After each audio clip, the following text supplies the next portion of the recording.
Hello guys, so this is another part of my overview of the book of Exodus. Today we're going to be looking at a specific portion, Exodus chapter 30 verses 11 to 16. Now I found this passage very interesting simply because, let's just read through it. Exodus chapter 30 verses 11 to 16. It says, "Then the Lord spoke to Moses, saying, When you take a census of the children of Israel for their number, then every man shall give a ransom for himself to the Lord. When you number among them, that there may be no plague among them, when you number them, that is, that what everyone among those who are numbered shall give, half a shekel, according to the shekel of the sanctuary. A shekel is 20 gerahs. The half shekel shall be an offering to the Lord. Everyone included among those who are numbered from 20 years old and above shall give an offering to the Lord. The rich shall not give more, and the poor shall not give less than half a shekel, when you give an offering to the Lord to make atonement for yourselves.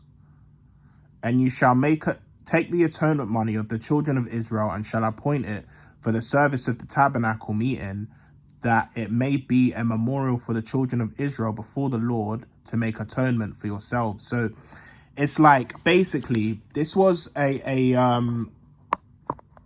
ritual which the Israelites used to do, where they used to basically give money as an offering to make atonement for themselves. Now, of course, as Christians, we are not under the law. We are not under the law because the law cannot save us. In fact, the laws of God, the 613 commandments, according to the New Testament, they were given to us to show us that we were all guilty before God, according to the book of Romans. But I found this part very interesting, that people, the children of Israel, are redeeming themselves with money. I found that extremely interesting. Because do you know what? One thing it reminds me of is the Catholic Church.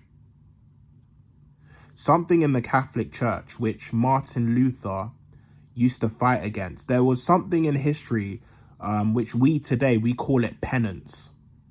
Penance in the Catholic Church was, which was where the Catholic Church made this tradition where, you would give money to the church, and then it would mean that, your relatives who are in purgatory would get less time in purgatory or something like that, and they would make it to heaven quickly. And I don't know too much about it, but I'm not really going to speak on it. But it's something that Martin Luther fought against when coming up with the Reformation, which was basically to reform the church back to his idea was to reform the church back to the teachings of the Bible, the biblical teachings. And that's what the majority of Protestant Christians believe. They believe in sola scriptura.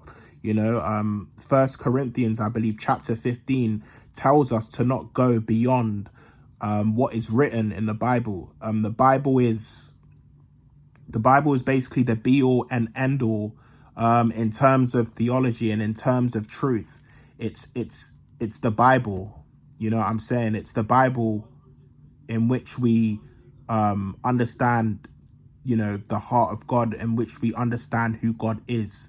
The Bible is literally the revelation of God to humanity. So if you want to really know who God is, want to know God's nature, really read the Bible just for what it is. Do you know what I'm saying? But it makes me think, when Catholics were practicing this thing called penance, where people would pay for their relatives in the afterlife, did they get it from this part of the Bible? Because in the times of Moses, the Israelites would pay half a shekel to make atonement for themselves. I found that really interesting. But let me know what you guys think. Comment below, man. Peace.